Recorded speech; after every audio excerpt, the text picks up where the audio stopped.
Assalamualaikum warahmatullahi wabarakatuh. Saya Mai Rizky Puspita Sandiarta, mahasiswi dari Program Studi Teknologi Agroindustri Universitas Internasional Semen Indonesia. Di sini saya akan menjelaskan terkait tugas dari mata kuliah Teknologi Bioindustri dengan subtopik penerapan pemanfaatan bahan baku sektor agrokompleks dalam bioindustri dengan judul tempoyak. Terdapat definisi dari tempoyak, di mana tempoyak merupakan masakan yang berasal dari buah durian yang difermentasi. Tempoyak juga dapat dimakan langsung, namun hal tersebut jarang sekali dilakukan karena banyak yang tidak tahan dengan keasaman serta aroma dari tempoyak itu sendiri. Selain itu, tempoyak juga biasa dijadikan sebagai bumbu masakan. Tempoyak memiliki cita rasa asam karena adanya proses fermentasi pada daging buah durian yang menjadi bahan bakunya. Tempoyak juga dikenal di Indonesia, terutama di Palembang, Sumatera, dan juga Malaysia.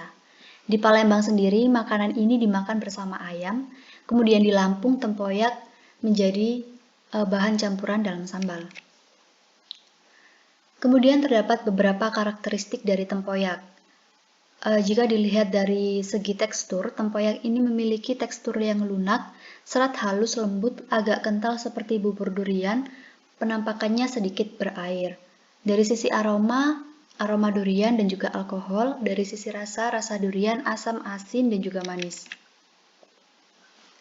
Kemudian terdapat diagram flow proses fermentasi durian, di mana dapat diketahui pada diagram alir tersebut bahwa proses pembuatan asam durian atau tempoyak dimulai dari dilakukannya proses pemisahan antara daging buah durian dan juga bijinya.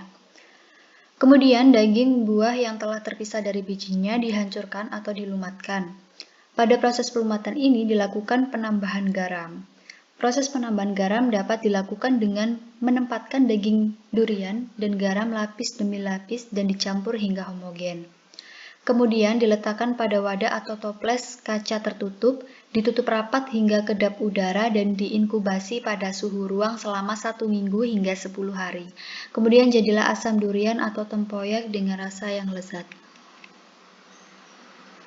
Penambahan garam pada proses fermentasi tempoyak menyebabkan penarikan air dan bahan-bahan bergizi dari jaringan bahan yang difermentasi yang kemudian akan digunakan sebagai substrat bagi pertumbuhan bakteri yang terlibat dalam fermentasi. Larutan garam berfungsi sebagai media selektif pertumbuhan mikroorganisme. Kadar garam rendah, pertumbuhan mikroba yang lebih cepat dan juga banyak.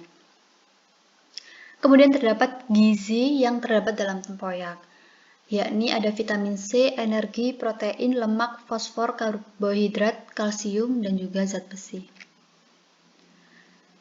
Terdapat ciri-ciri mikroba yang berperan dalam fermentasi tempoyak.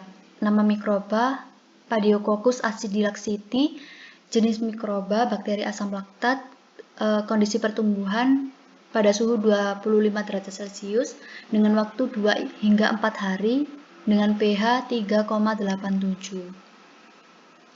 Terdapat 4 spesies yang berperan positif pada fermentasi tempoyak, yaitu Padiococcus acidilacsiti, Lactobacillus plantarum, Lactobacillus surfatus, dan Leucoenteroides. Pada proses fermentasi tempoyak, bal mempunyai peranan sebagai mengasamkan produk dengan memproduksi asam laktat, menghasilkan antimikroba berupa asam organik dan yang disebut bakteriosin. Kemudian asam laktat dan senyawa-senyawa hasil fermentasi yang dihasilkan oleh bal dapat memberikan aroma serta rasa pada tempoyak. Sekian pemaparan tugas teknologi bioindustri dari saya, kurang lebihnya saya mohon maaf. Wassalamualaikum warahmatullahi wabarakatuh.